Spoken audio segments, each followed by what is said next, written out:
जय महाराष्ट्र.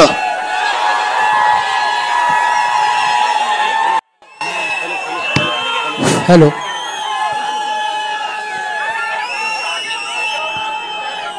बोलू का?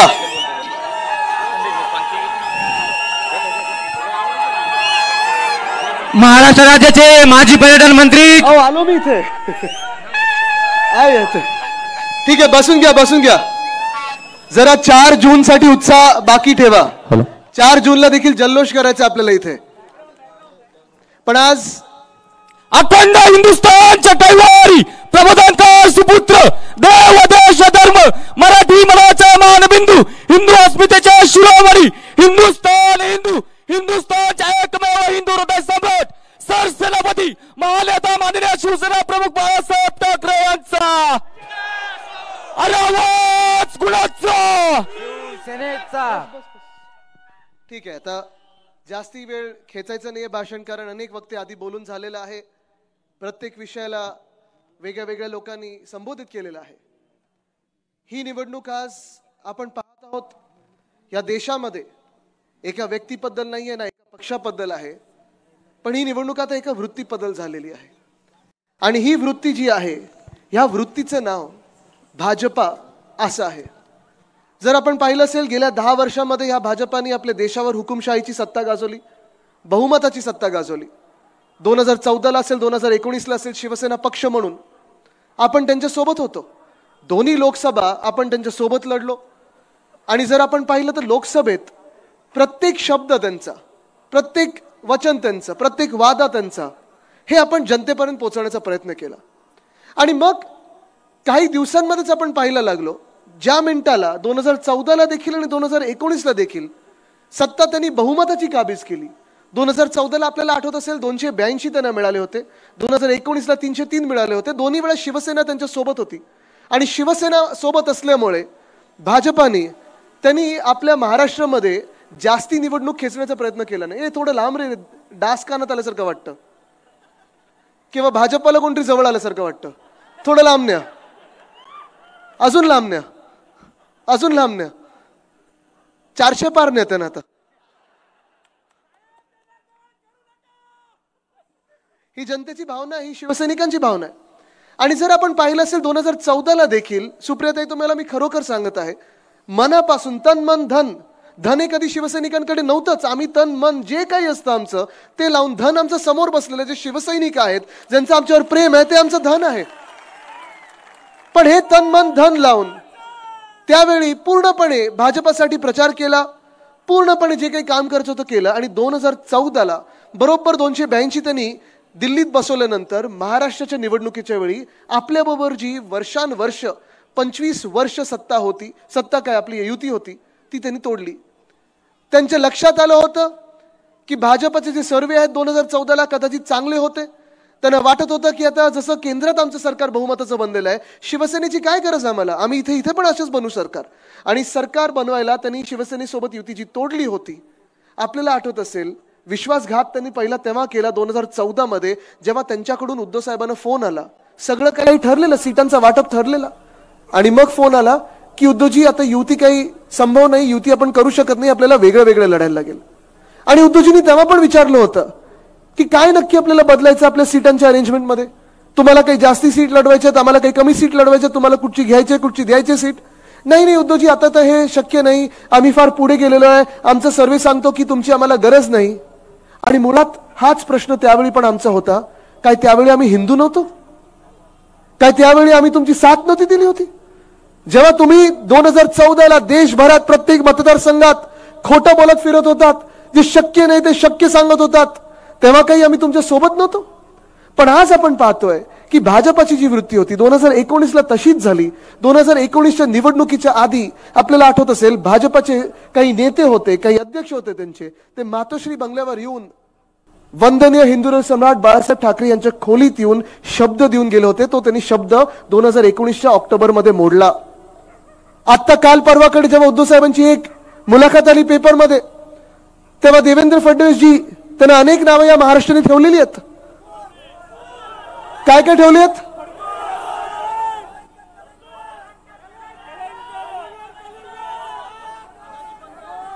नाही ते कसे आहेत हे सांगायला विचारलं नाही, नावं काय ठेवली विचारलं मी.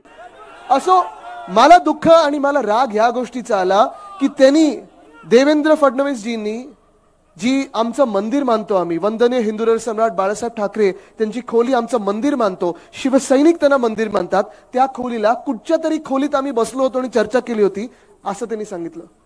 फडणवीस साहेब, अनेक खोल्या आपल्याला माहिती असतील, आम्हाला माहिती नाही, पण ती कुठची तरी खोली तुमच्यासाठी ना आमच्यासाठी मंदिर आहे आणि हा शिवसैनिक, हा महाराष्ट्र हा अपमान कधीच सहन करणार नाही आणि जो अपमान करेल त्याला आडवं केल्याशिवाय राहणार नाही, ही शिवसैनिकांनी ही ते शपथ घेतलेली आहे. ही ताकद जी आहे, गेले 50 वर्ष शिवसेनेची ताकद आपण पाहत आलेलो आहोत. अनेक पक्षांनी साथ घेतली, सोबत घेतली. भाजपाने 25 वर्ष आमच्या सोबत युतीत असताना वाढले भाजप आमच्या सोबत. आणि आज जे तुम्हाला सांगायला इथे आलोय, मी खास या मतदारसंघात आलोय कारण भाजपचं ही वृत्ती झाली आहे, ज्यांनी दिली साथ त्यांचाच केला त्यांनी घात. ज्यांनी दिली त्यांना साथ त्यांचा त्याने केला घात. ठीक आहे, ते पुढचं जे काही लावायचं तुम्ही लावा, पण आज आपण पाहिलं असेल महाराष्ट्रामध्ये गेल्या 5 वर्षात असेल, गेल्या 10 वर्षात असेल, जे काही राजकारण झालेलं आहे, एवढं गलिच्छ राजकारण झालं, एवढं घाणेरडं राजकारण झालेलं आहे, एवढं राजकारण पडलेलं, खोटं बोलण्याचं राजकारण, गलिच्छ राजकारण मी तरी माझ्या 30 वर्षात पाहिलेलं नाही. 10 वर्षात 11 वर्ष मी राजकारणात आहे, कधीही मी राजकारण एवढं खालवलेलं पाहिलं नाहीये. साधारणपणे आपण पाहायचो अनेक लोक पक्ष बदलायचे, अनेक लोकांना सीट मिळाली नाही मिळाली, तिकीट मिळालं नाही मिळालं, आदरपूर्वक दुसऱ्या पक्षात जायचे, वेगळ्या वेगळ्या ठिकाणून निवडणूक लढवायचे, युत्या व्हायच्या, युत्या तुटायच्या, हे सगळं होत असतं. पण तुम्ही जे देवेंद्र फडणवीस साहेब ह्या महाराष्ट्रामध्ये आणि भाजपा म्हणून ह्या महाराष्ट्रामध्ये राजकारण घाणेरडं केलेलं आहे, ते गेल्या 2-2.5 वर्षामध्ये हे पूर्ण देश बघत आहे, पूर्ण जग बघत आहे.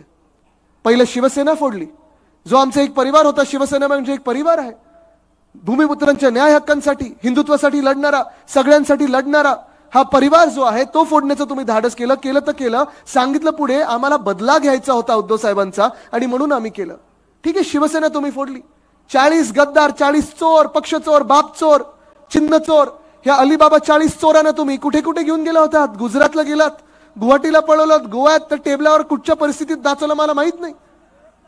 पण हे सगळं झाल्यानंतर सगळ्यात घाणेरडी गोष्ट म्हणजे 2023 साली मागच्याच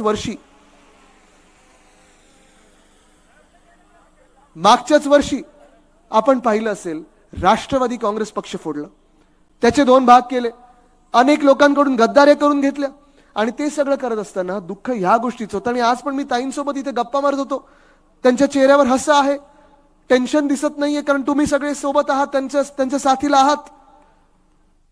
पण स्वतःच्या परिवारासोबत लढणं हे किती कठीण असतं, मनापासून किती कठीण असतं, हृदयात ते किती झोंबत असतं, टोचत असतं, हे मला माहित आहे. राजकारण अनेक लोक करत असतात, भाजपाकडून आम्ही अनेकदा शिव्या खात असतो, शाप खात असतो, हे सगळं ठीक आहे, आमच्यासाठी टॉनिक असतं. पण ताई जेव्हा फिरत आहेत तेव्हा कधी मला वाटत नाही त्यांच्या परिवार त्यांनी टीका केलेली आहे, समोरून जे लढतात त्यांच्यावर टीका केली नाहीये. ते सुसंस्कृतपणा ताईंनी दाखवलं ह्या निवडणुकीत. आणि पुढेही जाऊन तुम्ही विचार करा, 1 मिनिट ताईंना आपण बाजूला ठेवूया. कदाचित ताई आणि माझ्यात एक साम्य की आम्ही दोघंही आमच्या वडिलांच्या वतीने, आणि वडील पण आमचे असे आहेत की दोघेही लढतात तलवार घेऊन, दोन्ही हातात तलवार घेऊन लढतात, हातात ढाल नाहीये, तलवार घेऊन लढतात दोन्ही.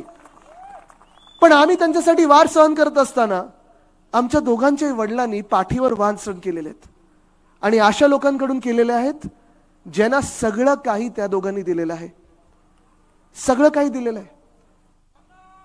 काल परवाकडे मी नगरमध्ये होतो, आपले निलेश लंकेजी तिथून लढत आहेत निवडणूक, त्याच्याच बाजूला शिर्डीमधून वागचौरे साहेब लढत आहेत निवडणूक. त्या दोन्ही सीट आपल्या लागतात, 100% महाविकास आघाडी जिंकते.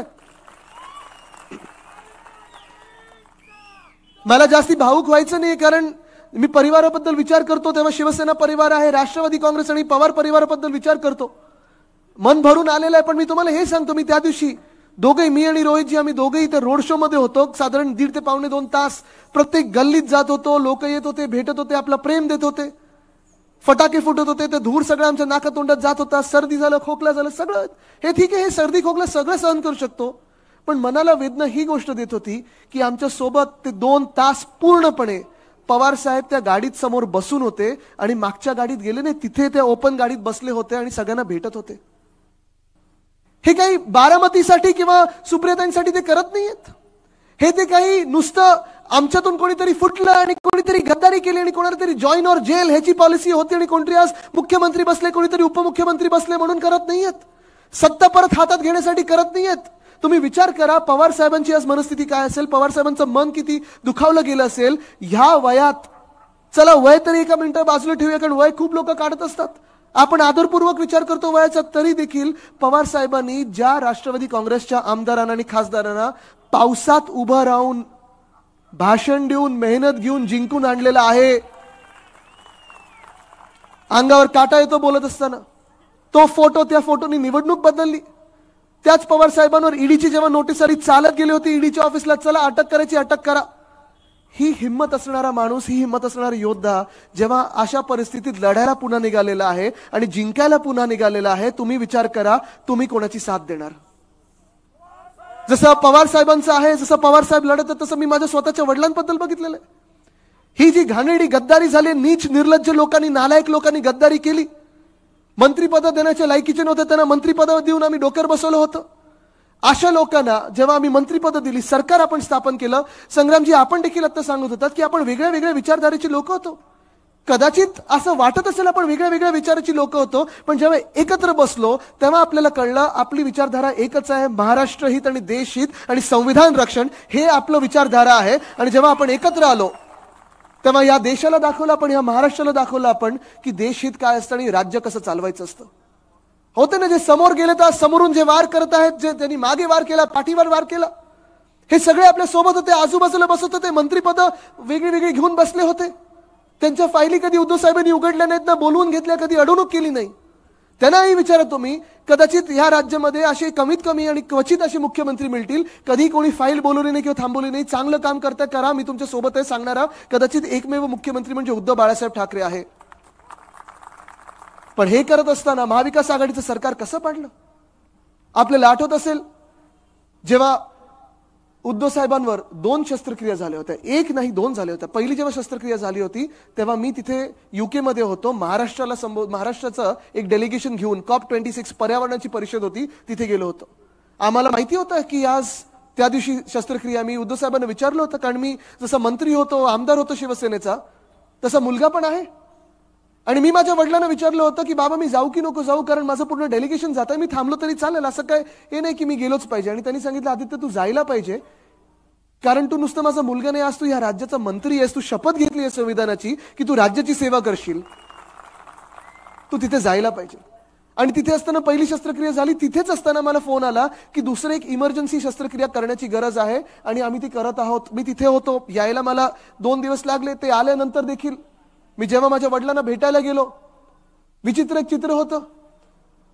जास्ती उद्धव साहेब काही हलू शकत नव्हते, त्यांच्या ज्या मुवमेंट होत्या त्या रिस्ट्रिक्टेड होत्या. डॉक्टरनी सांगितलं होतं बबल. मी देखील जेव्हा दिवसभर काम करायचो, संध्याकाळी 3 ते 4 तास बाहेर थांबायचो रूमच्या, 6 वेळा कोविडची टेस्ट करून मला डॉक्टरात सोडायचे, अशी परिस्थिती होती.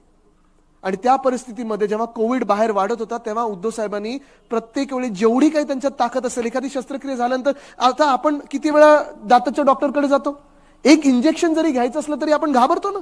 कोविडच्या वेळी आपल्याला 2 इंजेक्शन घ्यायची होती, दुखत होतं. पण उद्धव साहेबांनी ती दोन्ही शस्त्रक्रिया केल्यानंतर देखील कोविडसाठी प्रत्येक दिवशी 3 ते 4 तास सकाळी आणि संध्याकाळी देखील माझा महाराष्ट्र काय म्हणतोय, प्रत्येक एसपीशी असेल, प्रत्येक कलेक्टरशी असेल, प्रत्येक म्युनिसिपल कमिशनरशी असेल, प्रत्येक कमिशनरशी असेल, सगळ्यांशी बोलून माझा महाराष्ट्र कोविडमधून आपण बाहेर कसा काढणार ह्याच्यावर विचार करत होते. तसंच त्याच वेळेला ह्या गद्दार गँगच्या नेत्यांनी सुरू केलं होतं हे सगळं की आता उद्धव साहेब काय हलू शकत नाहीत, उद्धव साहेब काय आपल्याला आता पुढे नेऊ शकत नाहीत, आपण आपल्या निवडणुकीत काय होणार. आणि बरोबर ही त्यांची मनस्थिती असताना भाजपाने, जे तुम्हाला मी परत परत सांगतो, ही नीच जी वृत्ती आणली आपल्या राज्यामध्ये ती भाजपाने आणली. ह्याच भाजपाने सांगितलं मिंदेना आमच्यात या, नाही तर तुम्हाला जेलमध्ये टाकू. त्यांच्यावर धाडी पाडल्या गेल्या, ज्या काही पेपरमध्ये आल्या काही नाही आल्या. त्यांचे 2-3 लोक त्यांना उचलून आत टाकलं होतं, ईडीने 2-3 महिने अटक केली होती.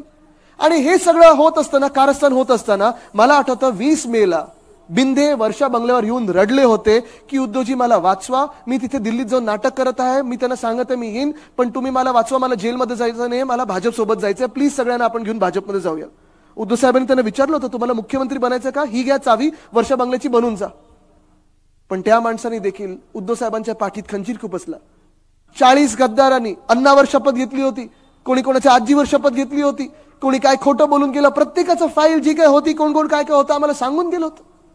पण दुर्दैव ह्या महाराष्ट्राचं असं आहे की हे दोन्ही पक्ष फोडत असताना परवाकडेच फडणवीस साहेब बोललेत, मैं आया और 2 पार्टी फोड़ के आया.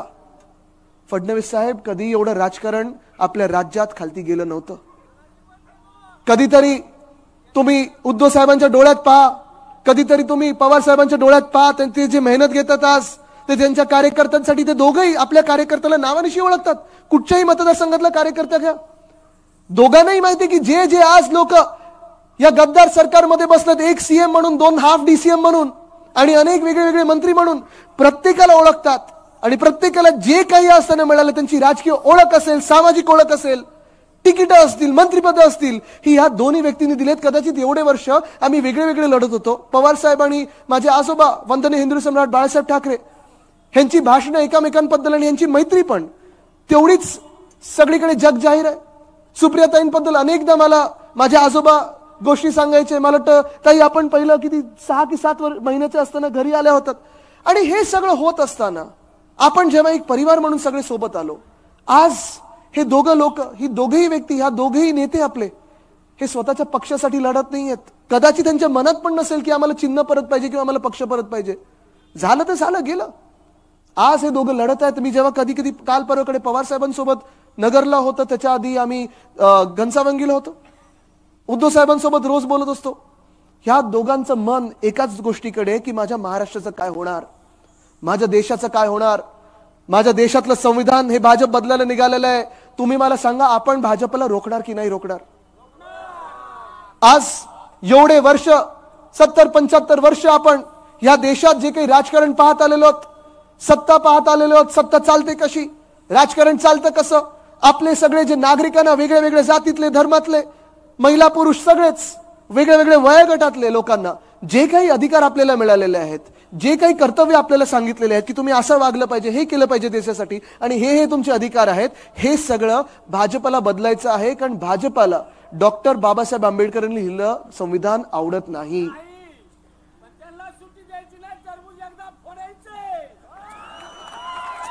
काय नाव तुमचं दादा? काय नाव तुमचं? लक्ष्मणजी, असाच बुलंद आवाज दिल्लीला पाठवायचा आपल्याला. सुप्रियाताई हेच बोलणार तिथे जाऊन, आणि कदाचित कधीतरी तुम्ही पण दिल्लीला जाल. नाही, म्हणजे पक्षाचे कार्यकर्ते म्हणून आणि आमदार खासदार म्हणून पण सगळ्यांना संधी मिळत असते. शिवसेनेची हीच ताकद आहे की सामान्य नागरिकाला असामान्य ताकद दिली. आणि आज आपण पाहतोय, पवार साहेब असतील, उद्धव साहेब असतील, अनेकदा ही चर्चा करतात, तज्ञांसोबत चर्चा करतात की जे आपण महाविकास आघाडी म्हणून करू शकलो आपल्या राज्यात, तुम्ही उद्योग क्षेत्र घ्या, कृषी क्षेत्र घ्या, महिलांसाठी घ्या किंवा गरिबांसाठी घ्या, वंचितांसाठी घ्या, जे जे आपण आपल्या महाविकास आघाडीच्या काळात दिल्लीत आपलं सरकार नसताना देखील करू शकलो, ते आज इथे भाजप प्रणित खोके सरकार आणि गद्दार गँग का नाही करू शकत? आज इथे जे निर्मला सीतारामन ताईंनी जानेवारीमध्येच्या अर्थसंकल्पात सांगितलं होतं की आम्ही आता 4 जातींची सेवा करू, 4 वर्गांची सेवा करू, ते 4च्या 4 वर्ग इथे आले असतील. शेतकरी, महिला, युवा आणि गरीब. इथे जे शेतकरी, जरा हात वरती करून दाखवा मला. सगळे शेतकरी आहेत, महिला आहेत, त्यांनी जरा हात वरती करून दाखवा, युवा आहेत, त्यांनी हात वरती करून दाखवा. आणि सगळेच आपण आपलं जे काही जगणं आहे या देशामध्ये कोणाला परवडतंय का? नाही परवडतंय. पण जास्ती वेळ न घेता आज मी 2-3 गोष्टींवर तुम्हाला तुमचं लक्ष केंद्रित करू इच्छितो, आणि का तुम्ही मतदान केलं पाहिजे. जसं मी सांगितलं, ही लढाई जी आहे ही संविधानाबद्दल आहे, ही लढाई भाजपच्या वृत्तीबद्दल आहे. आज हनुमान जयंती आहे आणि हनुमान चालिसामध्ये एक ओळ आहे जी मला नेहमी, रोज मी जेव्हा म्हणतो तेव्हा मला नेहमी एक मनात ती ओळ बसली असते, राम रसायन तुम्हारे पासा सदा रहो रघुपती के दासा. ही जी ओळ आहे ह्याच्यात निष्ठेचं प्रतीक आणि जेवढं प्रेम एकामेकांवर आहे हे दिसून येतं. आणि हे प्रेम आपल्या सभेंमध्ये, आपल्या कार्यकर्त्यांमध्ये दिसून येतं. पण हे प्रेम कदाचित त्या गद्दारांना दिसलं नाही. हे प्रेम जे जॉईन और जेल पॉलिसीमध्ये घाबरून वॉशिंग मशीनमध्ये गेले त्यांना दिसलं नाही. पण जे निर्मला सीतारामन ताई सांगत होत्या की आम्ही ह्या 4 जातींचा शोध लावलेला आहे, शेतकरी, महिला, युवा आणि गरीब. आज मी तुम्हाला विचारतो, ह्या 4 जातींमधून कोणीतरी इथे खुश आहे का? कोणीतरी खुश आहे? आपल्या महाविकास आघाडीच्या काळात जे आपण वचन दिलं होतं, उद्धव साहेबांनी जे वचन दिलं होतं की जर आपलं सरकार बनलं तर कर्जमुक्ती आपण करू. मला तुम्ही सांगा, उद्धव साहेबांनी जी कर्जमुक्ती 2 लाखापर्यंत जी केली होती ती शेतकऱ्यांपर्यंत पोहोचली होती की नव्हती? महाराष्ट्रात पोहोचली होती ना. संपूर्ण महाराष्ट्रात ज्या ज्या जिल्ह्यात मी गेलो तिथे मला सांगत असतात, कारण शेतकरी वेगळ्या वेगळ्या आवाजात बोलतात, त्यांच्या एक वेगळ्या शैलीत बोलत असतात. त्यांनी मला सांगितलं, आदित्य घरी जाऊन सांग, उद्धवजींनी जी कर्जमुक्ती आम्हाला 2 लाखापर्यंत जी दिली ती आमच्यापर्यंत पोहोचली, पण ह्या नालायक सरकारनी 1 रुपयाचं आमच्यासाठी काही केलं नाहीये. आम्हाला हे पण सांगितलं सगळ्या शेतकऱ्यांनी की आदित्य घरी जाऊन सांग की जेव्हा तुमचं सरकार होतं त्या 2.5 वर्षामध्ये कोविडच्या काळात देखील नैसर्गिक आपत्ती जी काही यायची, मग गारपीट असेल, अवकाळी पाऊस असेल, सततचा लागणारा पाऊस असेल, दुष्काळ असेल, जी काही मदत तुम्ही करू शकत होता फार जास्ती नव्हती, पण ह्या नालायक सरकारसारखी 2 रुपयाच्या चेकने यायची आम्हाला जमेल तेवढी मदत केली, पण ती मदत शेतकऱ्यांच्या हातात पोहोचली. आज तुम्ही मला सांगा, सगळे इथे शेतकरी बांधव बसलेला आहात, तुमच्या आज शेतमालाला भाव मिळतोय का? खत परवडतंय का? जेव्हा तुम्ही मोर्चा काढता या मंत्रालयावर असेल किंवा दिल्लीकडे असेल, तुम्हाला काय काय नावं ठेवली जातात? शेतकऱ्यांना हे केंद्र सरकार भाजपचं बोलतं, तुम्ही अर्बन नक्सल आहात, तुम्ही माओवादी आहात, तुम्ही अतिरेकी आहात, तुम्ही खलिस्तानी आहात. या अशा भाजपाला तुम्ही मतदान कधी करणार आहात का? या अशा भाजपाला तुम्ही डोक्यावर बसवणार का एकदा? तसंच मी आज युवांना विचारत आहे की जो शेतकरी वर्ग इथे बसलाय, तर तुम्ही त्यांना विचारलं की आपल्या पिढीचे जे लोक आहेत 30, 32, 35 वर्षाचे, तुम्ही शेतकरी बांधवांना, तुमच्या आई वडिलांना विचारा की त्यांना तरी वाटतं का की तुम्ही कधीतरी शेती करावी? वाटतं असं कोणाला? नाही वाटणार. कारण आज प्रश्न असा झालेला आहे, खतावर मला वाटतं 18% जीएसटी लागलेला आहे, शेतमालाला काही भाव मिळत नाहीये, जे काही प्रश्न आहेत ते सुटत नाहीयेत. मग आपण बघतो MIDC कडे असेल, IT पार्क कडे असेल, किंवा आपण सरकारी नोकरीकडे बघतो. पण आज असा प्रश्न उपस्थित झालेला आहे की नोकर भरतीचा जर आपण प्रश्न बघितला, मध्ये तर मी तलाठी भरतीचा ऐकत होतो, 200 मार्क हे पूर्ण मार्क होते, मिळाले किती? 214. म्हणजे EVM वर पेपर दिल्यासारखं आहे. हे असं जर होत असेल, म्हणजे वर्षांवर्ष जी तरुण मुलं मुली अभ्यास करून येतात, स्वप्न पाहून येतात, दिवस रात्र मेहनत करतात, त्यांची स्वप्न चिरडली जातात. आज मी तुम्हाला ह्या तरुणांना शब्द देतोय, आदित्य रश्मी उद्धव ठाकरे म्हणून शब्द देतोय की जेव्हा आपलं इंडिया आघाडीचं सरकार दिल्लीत बसेल, आपण हा कायदा पहिला आणू की जो कोणी पेपर फोडेल त्याला आपलं सरकार फोडल्याशिवाय राहणार नाही, 10 वर्षाची सजा कमीत कमी दिल्याशिवाय राहणार नाही. हे आज तुम्हाला वचन देत आहे मी. पण तरी देखील आपण पाहिलं असेल, गेल्या 2-2.5 वर्षामधला काळ नोकऱ्यांसाठी आणि त्याच्या 2.5 वर्षाचा काळ आधीचा आपलं महाविकास आघाडीचं सरकार जेव्हा होतं, तेव्हा आपल्या सरकारमध्ये आपण अनेक वेगळे वेगळे उद्योग आपल्या राज्यात आणू शकलो. 6.5 लाख कोटीची गुंतवणूक आणली. प्रत्येकाला वाटायचं की उद्धव साहेब मुख्यमंत्री म्हणून जे आहेत ते आपल्याला काही लुटणार नाहीत, हे लुटेरे जसे बसले तसे लुटणार नाहीत, इकडे चंदा द्या आणि धंदा घ्या असं होणार नाही, इलेक्टोरल बॉन्ड घेणार नाही. पण गेल्या 2.5 वर्षामध्ये तुम्ही मला सांगा, एक तरी नवा उद्योग आपल्या MIDC मध्ये आलाय का? एक तरी नवा उद्योग आलाय का? जसं माझ्या आजोबांनी त्यावेळी स्वप्न मुंबई पुणे एक्सप्रेसवेचं बघितलं होतं, ते पूर्ण झाल्यानंतर तिथे हिंजवडी असेल, अनेक वेगवेगळे IT पार्क आले. आपल्या काळात देखील जेव्हा शिवसेना, राष्ट्रवादी काँग्रेस आणि काँग्रेस एकत्र म्हणून आपण काम करत होतो, प्रत्येक जिल्ह्याला आवाज होता, कारण प्रत्येक जिल्ह्याचे नेते मंत्री म्हणून तिथे होते, प्रत्येक वेगळे वेगळे नेते तिथे मंत्री म्हणून बसले होते आणि आपापल्या जिल्ह्यात चांगले चांगले उद्योग नेण्याचा प्रयत्न करत होते. स्थानिक भूमिपुत्रांना न्याय हक्कांचा जिथे नोकरी मिळायला पाहिजे त्याच्यासाठी आपण आवाज उभारत होतो. पण आज आपण पाहिलं असेल, गेल्या 2 वर्षामध्ये वेदांता फॉक्सकॉन नेलाय कुठे? आणि याच तळेगावमध्ये आपण आणणार होतो, महावळ मतदारसंघात येणार होता. मी इथे येऊन 2-3दा पाहणी करून गेलो होतो, डॅवसला स्वतः जाऊन बोलणी करून येणार होतो. 100% तो उद्योग आपल्या राज्यात येणार होता. त्याच सोबत कमीत कमी 160 वेगळे उद्योग आपल्या राज्यात येणार होते. पण ह्या भाजपाच्या मिंदे सरकारने त्यांना पाठवलं कुठे? गुजरात. नागपूर इथे मिहानला एअरबस टाटाचा प्रकल्प आपण आणणार होतो. सगळ्या बैठका झाल्या होत्या, अनेक वेगळे वेगळे नेत्यांनी त्यांना पत्र लिहिले होते. पण भाजपाने एअरबस टाटाला जायला कुठे सांगितलं? बलड्रग पार्क रोह्यामध्ये आणणार होतो. सगळं ठरलं होतं, पण केंद्र सरकारला लिहिलं पण होतं की आपली काय तयारी आहे. या भाजपा मिंदे सरकारने नेलं कुठे बलड्रग पार्कला? छत्रपती संभाजीनगर थे ऑरिक सिटी मध्ये आपण मेडिकल डिव्हाइस पार्क आणणार होतो. 100% आलं असतं जर आपलं सरकार आलं असतं. भाजपाच्या सरकारने नेला कुठे? तसाच वर्ल्ड कप फायनल जेव्हा पवार साहेब BCCI चे अध्यक्ष होते, ICC चे अध्यक्ष होते, आपल्या हक्काच्या महाराष्ट्राच्या मातीत ती वर्ल्ड कप फायनल आणली होती. 2011ला आपण जिंकलो होतो की नव्हतो? मग तुम्ही मला सांगा, ही वर्ल्ड कपची फायनल नेली कुठे त्यांनी? काय परिणाम झाला? नाही ऐकून आलं? काय बोलता तुम्ही? हो, हे तुम्ही बोलताय, मी बोलत नाहीये. पण आज मी त्यांना हेच विचारतोय, मध्ये तरी कोणी येऊन गेलं होतं महाराष्ट्रात आणि सांगून गेलं होतं की राष्ट्रवादी काँग्रेस फुटली कारण पुत्री प्रेमामुळे, आणि सांगितलं होतं शिवसेना फुटली कारण पुत्रप्रेमामुळे. आज मी त्यांना सवाल करत आहे, आपला देश वर्ल्ड कप हरला तो पुत्रप्रेमामुळे नव्हता? कोणाचा हट्ट होता तिथे गुजरातला देण्याचा? आज हा दुसरा वर्ग देखील नाराज आहे या महाराष्ट्रामध्ये, कारण सरकारी नोकऱ्या नाहीत, स्वप्न चिरडली जात आहेत, पेपर फुटी होत आहे, प्रायव्हेट काही उद्योग नाही आहेत, आणि इथे महिला मोठ्या संख्येत बसलेल्या आहेत. आज मी तुम्हाला विचारतोय, कदाचित पहिल्यांदा सुप्रियाताईंसमोर हे मी तुम्हाला विचारत आहे, ज्या राज्यामध्ये 2 मंत्री असे बसलेले आहेत, एका मंत्र्यावर घाणेरडे आरोप झालेत, त्यांना उद्धव साहेबांनी त्यांची गेट आउट म्हणून हकालपट्टी केली होती, त्यांना मिंदेनी परत घेतलंय, अशा सरकारमध्ये तुम्हाला सुरक्षित वाटतंय? दुसरे असे मंत्री आहेत ज्यांनी सुप्रियाताईंना घाणेरड्या शिव्या 17 की 18 वेळा या टीव्ही चॅनलवर दिल्या होत्या, त्यांचं नाव मला घ्यायचं नाहीये, बरोबर आहे, गद्दार आहे, पण अशा मंत्र्याला प्रमोशन मिळालं, या सरकारमध्ये तुम्ही सुरक्षित स्वतःला समजता का? या भाजपनी, ज्या देशभरातल्या भाजपनी गुजरातमध्ये बिल्किस बानोचा जेव्हा बलात्कार झाला होता, त्याच बलात्कार होत असताना त्या बिल्किस बानोची 3 वर्षाची मुलगी तिच्या डोळ्यासमोर चिरडली होती बलात्काराने. त्या बलात्कारांना भाजपनी जेलमधून बाहेर काढलं गुजरातच्या मागच्या निवडणुकीतून, त्यांची आरती ओवाळली, त्यांना हार घातले आणि त्यांना प्रचार फेरीत फिरवलं. ह्या भाजप सरकारमध्ये तुम्हाला वाटतं का महिलांचा विकास होऊ शकेल? वाटतं? आपले दैवत वंदनीय हिंदू सम्राट बाळासाहेब ठाकरेंनी आपल्याला एक शिकवण दिलेली आहे की बिल्किस बानोची जातपात धर्म कुठचाही असो आणि त्या बलात्काराची जातपात धर्म कुठचाही असो, जातपात धर्म न बघता जो बलात्कार करेल, जो अत्याचार करेल त्याला फाशीच दिली पाहिजे, ही आपली शिकवण आहे. आणि ह्याला बोलतात रामराज्य.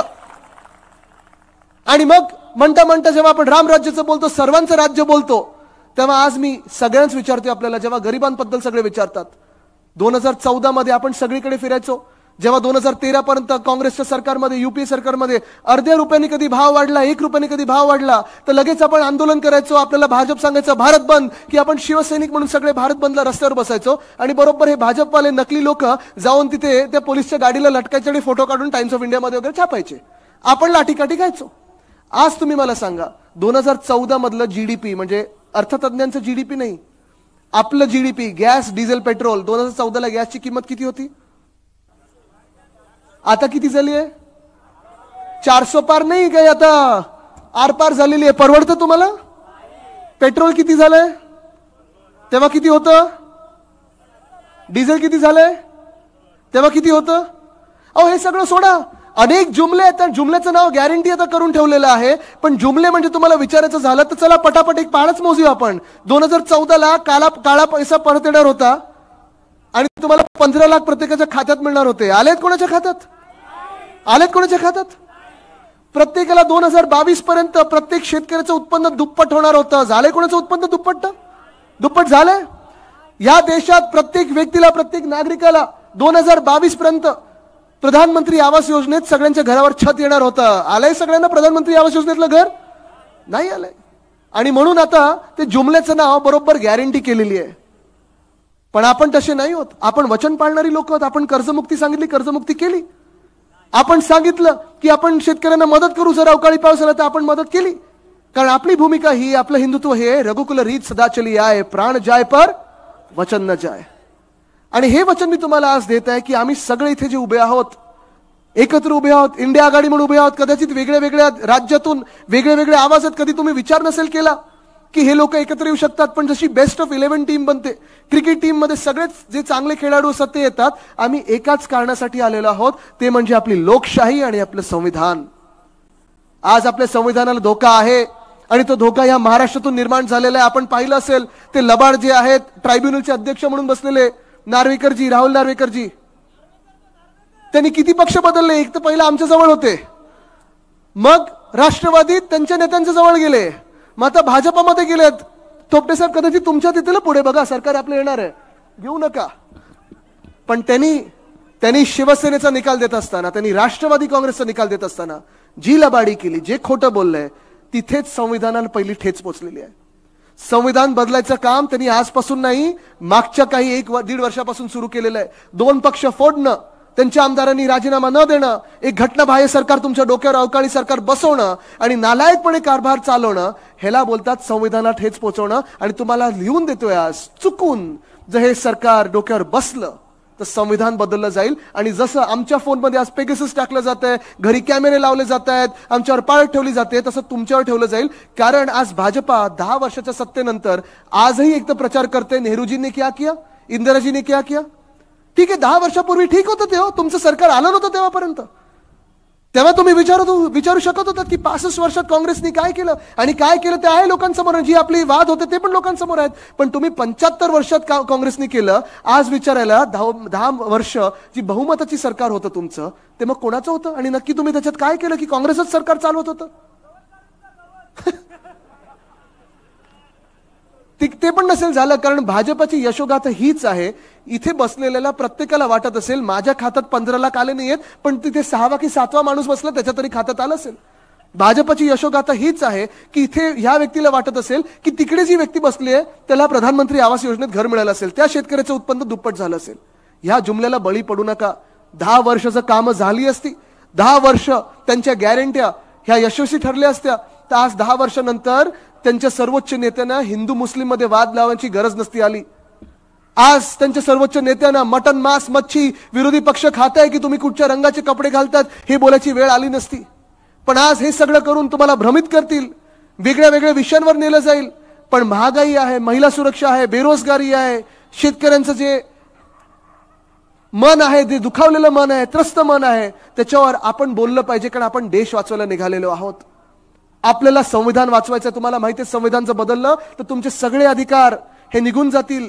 त्यांची मुलं आज जसं BCCI मध्ये बसलेली आहेत सगळीकडे बसतील, मग आपली मुलं, आपले भाऊ बहिणी कुठे जाणार हा तुम्ही विचार केला पाहिजे. आज मी तुम्हाला इथे विचारत आहे की जर तुम्हाला वाटत असेल की तुम्ही इथे बारामतीतून सुप्रियाताईंना जिंकून देणार, तर इकडच्या खासदार कोण होणार आहेत मला तुम्ही सांगा. तुम्ही सगळे त्यांना मतदान करणार ना. आता मी मावळमधून आलो, तिथे सगळे बोलतात संजोगजींना मतदान करणार, शिरूरमध्ये सगळे सांगतात अमोलजींना मतदान करणार. मग आज मी तुम्हाला पुढचा प्रश्न विचारतोय, जर इथे महाराष्ट्रातून जास्तीत जास्त सीट आपण महाविकास आघाडी म्हणून जिंकणार असू, तिथे बिहारमध्ये तेजस्वी यादव जास्तीत जास्त सीट तिथे RJD आणि इंडिया आघाडी म्हणून जिंकणार असतील, पंजाबमध्ये आप आहे, दिल्लीमध्ये काँग्रेस आणि आपचं सरकार आहे, युती असणार आहे, तिथे बंगालमध्ये ममता दीदी जिंकणार आहेत. आणि काँग्रेसचा एक नारा मी परवाकडे कुठेतरी ऐकला होता, भाजपा साऊथ से साफ आणि नॉर्थ में हाफ. हे सगळी जर राज्य भाजपाच्या विरोधात जाणार असतील तर हे 400 पार कुठून येणार तुम्ही मला सांगा. आज तुम्हाला हा शेवटचा मुद्दा मी एवढ्यासाठीच सांगतो, तुम्ही विचार करा. तुम्हाला खूप वेळा हे भाजपवाले घरी येऊन सांगतील अब की बार 400 पार, अब की बार 400 पार. त्यांना सांगा चला माझ्या समोर बसा आणि मोजून दाखवा 400 पार कुठून येत आहेत. आज महाराष्ट्रामध्ये जास्तीत जास्त सीट महाविकास आघाडीच्या येणार आहेत. दक्षिण भारतात एक सुद्धा सीट ही भाजपची येणार नाही. आणि उत्तर भारतात देखील आपण पाहाल काँग्रेस आणि आपले जे मित्र पक्ष आहेत त्यांच्या जास्तीत जास्त सीट येणार आहेत. तुम्हाला आज लिहून देतोय, येणाऱ्या 4 जूनला जेव्हा निकाल येतील तेव्हा आपलं इंडिया आघाडीचंच सरकार तिथे दिल्लीत बसलं असेल, हे तुम्हाला आज आश्वासन देतोय. आणि एवढं मी तुम्हाला सांगतोय कारण तुम्हाला कदाचित भ्रमित करण्याचा प्रयत्न करतील, दबाव टाकण्याचा प्रयत्न करतील. अरे दादा तू कशाला त्यांना मतदान करतोयस, तुझं मत फुकट जाईल, आम्ही तर 400 पार जातोय. त्यांना सांगा 400 पार नाही, अब की बार भाजपा, अब की अनेक लोकांना सीट मिळाल, अब की बार भाजपा. हेच जर करायचं असेल तर आपल्याला इथून 7 मेला एक बटन दाबणं गरजेचं आहे, एक चिन्ह दाबणं गरजेचं आहे. सगळे तयार आहेत का उत्तर द्यायला? टेस्ट घेऊ का तुमची? मला तुम्ही सांगा, इकडून भावी खासदार कोण? इकडून भावी खासदार कोण? इकडून भावी खासदार कोण? लोकसभेतली त्यांची भाषणं तुम्ही ऐकलीत ना? आम्ही पण ऐकतो. खास जेव्हा त्या बोलतात तेव्हा घरी लावून बसतो टीव्हीवर, कारण त्यांची भाषणं तशी असतात, संसद रत्नासारखी असतात. पण इथून सुप्रियाताईंना निवडून द्यायचं असेल तर मग आपली चिन्ह कुठचं? आपलं चिन्ह कुठचं? आपलं चिन्ह कुठचं? दाबणार ना तुतारीचं बटन. मग 4 जूनला जल्लोष करायला सगळे एकदा पुन्हा एकदा भेटू आणि दिल्लीत पण मला माहित नव्हतं. धन्यवाद. पण हे सगळं झाल्यानंतर सगळ्यात घाणेरडी गोष्ट म्हणजे 2023 साली मागच्याच